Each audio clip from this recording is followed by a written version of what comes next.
اسلام میں بڑوں سے زیادہ حقوق کس کے ہیں؟ بچوں کے. درندوں کی طرح بعض قاری لوگ کوٹتے ہیں.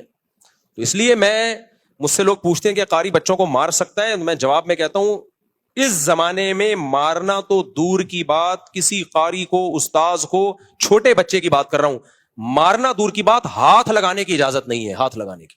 تو کسی بھی مسجد میں, مدرسے میں, اسکول میں, کہیں بھی ایسا ہو رہا ہے کہ قاری صاحب بچے کو تھپڑ مار رہا ہے, ماں باپ بولے بھائی آپ کو ہم نے پرمیشن نہیں دی ہاتھ لگانے کی, قطعاً اجازت نہیں ہے, کیونکہ اس کی کوئی لمٹ نہیں ہے. آپ نے ایک تھپڑ کی اجازت دے دی, وہ 2, 4, 10 کوٹتا ہے, وہ اپنی ٹھڑک نکال, ہاتھ پاؤں ٹوٹتے ہوئے دیکھے میں نے قاریوں کے ہاتھوں بچوں کے. ایک بچے سے میں ملا, سنتا ہی نہیں ہے, بڑا ہو گیا اب تو, شادی ہو گئی, اس کے بچے ہو گئے, سنتا ہی نہیں ہے. میں نے کہا کیا ہوا, تم سماعت کیوں کمزور ہے؟ کہہ رہے ہیں قاری نے ایک تھپڑ مارا تھا اتنی زور سے کانوں کی سماعت چلی گئی. تو اس لیے سارے قاری ایسے نہیں ہوتے, ہم نے بھی قاریوں سے پڑھا ہے, اللہ کا شکر ہے کبھی نہیں تھپڑ مارا. یہ جو کہتے ہیں نا مار کے بغیر بچے پڑھتے نہیں ہیں, یہ ان کی اپنی ٹھڑک ہوتی ہے, گھر میں بیوی کے ساتھ ان کا جھگڑا ہوتا ہے, مسائل ہوتے ہیں, یا یہ خود اتنے پٹے ہوتے ہیں بچپن میں کہ وہ پٹائی آگے پارسل کر رہے ہوتے ہیں.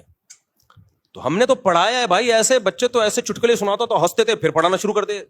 بچوں کو بچوں کے اسٹائل میں پڑھانا پڑتا ہے. میں ترنم سے پڑھاتا تھا بچوں کو, ترنم سے, ایسی سر لگا کے, لے لگا کے, بچے بھی وہی لے میں یاد کرتے تھے.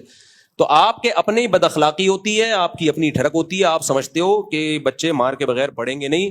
بچے پہ ہاتھ اٹھایا, اگر آپ نے, بچہ معاف بھی کرے گا تو وہ معاف, دیکھو بڑے کو آپ نے تھپڑ مار دیا نا, آپ نے سوری کی, اس نے کہا میں نے معاف کیا, اللہ کیا کر دے گا؟ معاف. لیکن آپ نے بچے کو مارا نا, بچہ 100 دفعہ کہ میں نے معاف کیا, اللہ کہتا ہے بچے کی معافی کا شریعت میں اعتبار نہیں ہے ہی نہیں اعتبار. اس لیے بچے کے حقوق بہت زیادہ ہیں بھائی. بچے پہ صرف ماں باپ ہاتھ اٹھا سکتے ہیں, اور ماں باپ کی پرمیشن سے, جو ان کے قریبی رشتے دار ہوتے ہیں, جو خاندان کے بڑے ہوتے ہیں, باقی کوئی بھی بچے پہ ہاتھ نہیں اٹھا سکتا.